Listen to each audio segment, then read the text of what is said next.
Gas బండకి application పెట్టుకున్నా, ఫోన్‌లో call చేసి చెప్పి ఆర్డర్ బుక్ చేసినా, బుక్ తీసుకెళ్ళి బుక్ చేసుకున్నా. 45 రోజులు పట్టే రోజులు 2014కి ముందు. పరిష్కారం ఏంటయ్యా అంటే గ్యాస్ బండ తీసుకొని ఆ ఏజెన్సీ వాయిట్లో నుంచుంటే వారం రోజుల పాటు ఏదో ఒక రోజు కనికరించి లారీ వచ్చినప్పుడు ఓ బండ ఇచ్చేటటువంటి. లారీ వస్తుందంట అని అందరం బండలేసుకొని తిరిగిన రోజులు. ఇవాళ ఆ ప్రాబ్లం లేదే. అట్లాగే టెలిఫోన్ కావాలంటే నానా తిప్పలు అయినటువంటి రోజులు. అట్లాంటిది ఇవాళ టెలిఫోన్ అనేటువంటిది సహజసిద్ధంగా వచ్చింది. ఓవరాల్ వ్యవస్థను మార్చుకొచ్చాడు నరేంద్ర మోడీ. 12 లక్షల కోట్ల రూపాయల బడ్జెట్ ఉన్నటువంటి భారతదేశాన్ని ఇవాళ 50 లక్షల కోట్లకు తీసుకెళ్ళాడు. అలాగే మౌలిక వసతుల కల్పన అద్భుతంగా జరిగింది. అలాగే పేదరికం నిర్మూలన అన్నది పెద్ద ఎత్తున జరిగిందని ఐక్యరాజ్య సమితి అంగీకరించింది. ప్రపంచంలోనే ఎక్కడ లక్షల మంది కాదు, కోట్ల మంది, దాదాపు 40 కోట్ల మంది పేదరికం నుంచి బయటకు వచ్చి మధ్యతరగతి వర్గంలోకి చేరారన్నట్టు.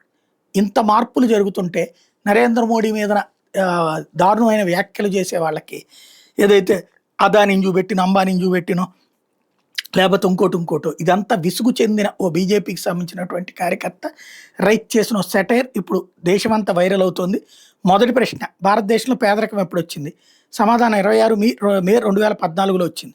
అంతకుముందు ప్రతి పౌరుడికి ఒక కారు, ఓ ఇండిపెండెంట్ హౌస్ ఉండేది. ఇది వెటకారం నెంబర్ 1. రెండో ప్రశ్న, అంబానీ అదానీ ఎప్పుడు ధనికులు అయ్యారు? సమాధానం 26 మే 2014. అంతకుముందు వాళ్ళిద్దరూ పాపం ఒకడు ముంబై, ఇంకొకడు గుజరాత్ రోడ్డు మీద అడుక్కు తినేవాళ్ళు. ఇది రెండవ సెటైర్. మూడో ప్రశ్న, పెట్రోల్ ధరలు ఎప్పుడు ఆకాశానికంటే? సమాధానం 26 మే 2014లోనే. అంతకుముందు లీటర్ కొంటే లీటర్ పెట్రోల్ ఫ్రీ ఇచ్చేవాళ్ళు. పైగా లీటర్ పెట్రోల్ ధర 10 రూపాయలు మాత్రం ఉండేది. అంటే ఇంకో సెటైర్ ఇది. నాలుగో ప్రశ్న, కశ్మీర్ సరిహద్దులో టెర్రరిస్టుల దాడులు ఎప్పటి నుంచి మొదలుపెట్టారు? సమాధానం 26 మే 2014.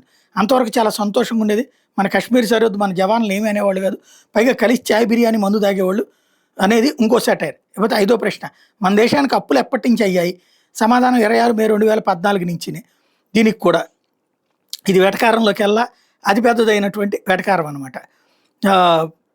అంతకుముందు మన దేశానికి రూపాయి అప్పు లేదు, ధనిక దేశం మంది, పైగా స్విస్ బ్యాంక్ అప్పులు ఇచ్చేవాళ్ళు. ఇది ఇప్పుడు మన దగ్గర ఉన్నటువంటి ఒక section of media over action, తర్వాత మోడీ ద్వేషుల ప్రచారానికి విరక్తి చెందినటువంటి వాళ్ళు స్టార్ట్ చేసినటువంటి రివర్స్ క్యాంపెయిన్.